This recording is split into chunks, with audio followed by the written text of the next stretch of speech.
I'm getting married this week. So here's a love story I could have given more thought to. Hi, this is Half-Baked Tales, where I write and read one halfway thought-through short story every week. They're not always good, but that's the point. Last week, we met Patrice, a postie in a dystopian world of magic whose priority is survival. Check out last week's podcast if you missed it. This week's episode is a cutesy coworker romance loosely set in Amsterdam. We're following Bethany and Ollie as they navigate a new culture and their feelings. Here we go, Half-Baked Tale number 29. I can't ride my bike with no handlebars. The blue bike rang its bell. Oh! Bethany squeaks as she squeezes the brake, just in time to avoid entering the oncoming bicycle roundabout. Ollie jolts to a halt beside her, waving an apology to the mildly annoyed Amsterdam local. His hand covers her handlebar, steering both their bikes out the way of traffic.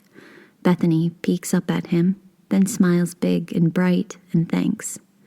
She sits back on her seat, calming her heartbeat, while more experienced cyclists continue to zoom past. A break is a good idea for the pair of them. Ollie hadn't understood the oncoming roundabout any better than Bethany had. Ollie tries to catch her eye, make sure that she's okay, but her attention is already stolen. "It goes the opposite way," she says with a little laugh. It only stands to reason that roundabouts would run counterclockwise in countries that drive on the right. Ollie nods in agreement, tearing his eyes away from her. It does seem pretty obvious now. He watches the synchronized swiftness of the cyclist loop round and round, but he keeps Bethany in his peripheral, just in case she turns to give him attention again. They ride on. Riding without a helmet keeps Bethany on edge. It was a head office recommendation to bike to work during their time in Amsterdam. More efficient, better for the economy, plus a low cost. But the lack of safety measures are strange for a foreigner like her. Bethany teeters a bit, her stomach dropping while trying not to imagine the fallout of a collision. Ollie's consistent pedaling next to her is soothing. She focuses on him and takes some time to enjoy the road stretching out in front of them. Ollie has got his face scrunched against the oncoming wind. His eyes are little slits behind his glasses and his mouth is squeezed shut. She might be afraid of a head injury, but a bug flying into his mouth would ruin his day. The image of Bethany watching as he sputters and spits out a fly makes him grip his mouth tighter. He catches her watching him and blushes. "I'm not the biggest fan of this sort of travel," he calls to her, doing his best to keep his mouth clamped. "I don't mind it that much," Bethany thinks, considering the elegant cyclists around her. "They make it look so easy." She feigns a yawn and risks a lean over to tug at his sleeve. He shoots her a devilishly sharp glare as his bike swerves. His face burns red, but he focuses in on the road and calms his breathing. "You know, let's take our time. We're still early," he says, changing the subject. When next he speaks, it's tentative and soft. "Would you go to a cafe with me?" The tonal shift catches Bethany off guard. She looks sideways at Ollie, gauging what the switch-up can mean. She studies his concentrated and fairly serious face, and something flutters in her chest. "I'd love a coffee, actually," she responds, still watching for a sign of what he's thinking. "Anywhere in mind?" "Up here." He remains stoic as he angles his bike up a narrow alley. Frazzled, she jerks her own handrails to follow him, impressed at his sudden smooth motions compared to her clumsy steering. The rain starts as they approach the cafe entrance. Bethany presses her face up towards the dewy canopy. It's only a light mist. She enjoys the way it soaks into her skin. Ollie turns back to her, just as her cheeks push out in a smile. His heart skips, and he swallows before saying, "There's a table out here." Indeed, 2 pillowed chairs and a table are nestled among the plants, protected by a low hanging awning. Sat there, Bethany can enjoy the hydration without entirely sacrificing dryness. Ollie leans forward towards the drops, curiously testing out what had made Bethany smile so widely. He sticks out his hand, allowing the dripping water to press into his finger pads. "I'm transferring to San Francisco," he says, quite bluntly. A waitress passes by and drops some menus on the table. "Oh," Bethany responds. She feels like the wind has been knocked out of her. That's all this was about, just breaking some bittersweet news over a cuppa.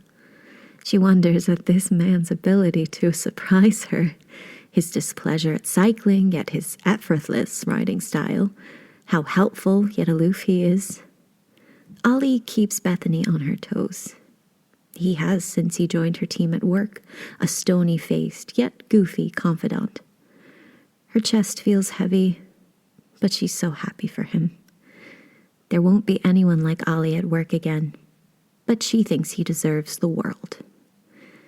"That's so exciting, Ollie," she says earnestly. "I have absolutely loved working with you." He turns in his seat, away from the rain, away from Amsterdam, and stares her full in the face. She twitches at the intense eye contact. He doesn't respond or say anything more. His deep brown eyes search for something in her. She can feel herself turning red. She can't look away from his gaze. His glasses suit his face so nicely. His hair is so soft and dark, and his mouth. Goosebumps crawl up her arms. "I don't think you've ever looked at me so directly before," she says with a giggle. A blush creeps across his cheeks. "I look at people normally," he stammers. She laughs some more, heart still fluttering, but tension melting away. He looks down abashedly, holding back a laugh at his own silliness. It's so easy to laugh with her. That's the first thing he'd noticed when they met in the conference room all those months ago. But time wasn't on his side any longer. If he wanted more moments like this, moments with her calming, beautiful smile, then he can't lose focus. He can't blow this. "I have a hard time handling my feelings," he says, thinking about how right she'd been about that eye contact. Looking into her eyes was both enticing and terribly scary. The more he looked at her, the further in he wanted to lean. He continued, "If I was smoother, I'd have asked you out sooner and maybe more directly." He doesn't miss the slight raise of her brow. "I'm transferring to San Francisco for 1 month.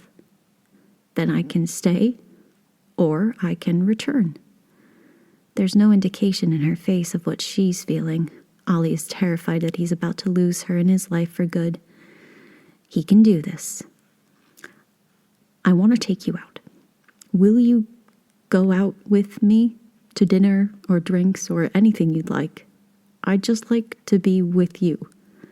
He drinks in her shocked face, eyes wide, head cocked, a little drool off the corner of her lip. "So if you'd want to see what that's like with me, I'll come back. Because I want to come back." He smiles at her, like he'd never smiled before. Bethany can feel that smile in her heart, face, stomach, all the way down to her toes. "You are always surprising me, Ollie.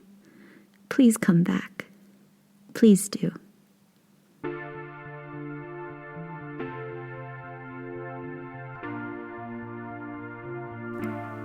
That was Half-Baked Tale number 29, I Can't Ride My Bike with No Handlebars, a little romance I wrote while visiting Amsterdam 2 years ago. This is draft 2 of that story. I shared draft 1 on Substacks in the early days of the Half-Baked Tales series. This time around, I focused on building tension between our two lovers and searched for themes that link the beginning of their journey to the end. I don't often write romance. My go-tos are fantasy, sci-fi, horror, so it definitely is out of my wheelhouse. I felt like I was leaning into a lot of cliches, which I have mixed feelings about, but mostly I just wrote what I like to see in romances, because I do enjoy romance. I particularly love anime romance.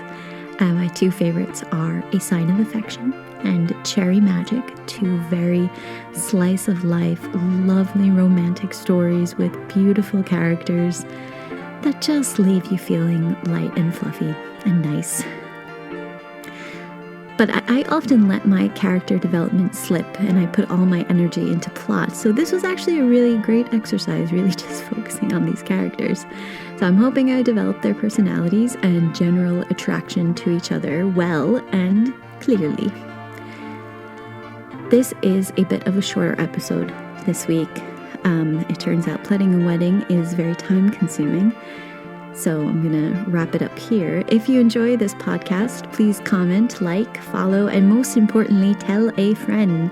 If you know someone who enjoys a casual audiobook, needs a bit of mindful listening, or is looking for something to spark their imagination, send them my way. Also, if you have Substack, please go and follow me there at Half-Baked Tales. Thank you so much for listening. I will see you next week.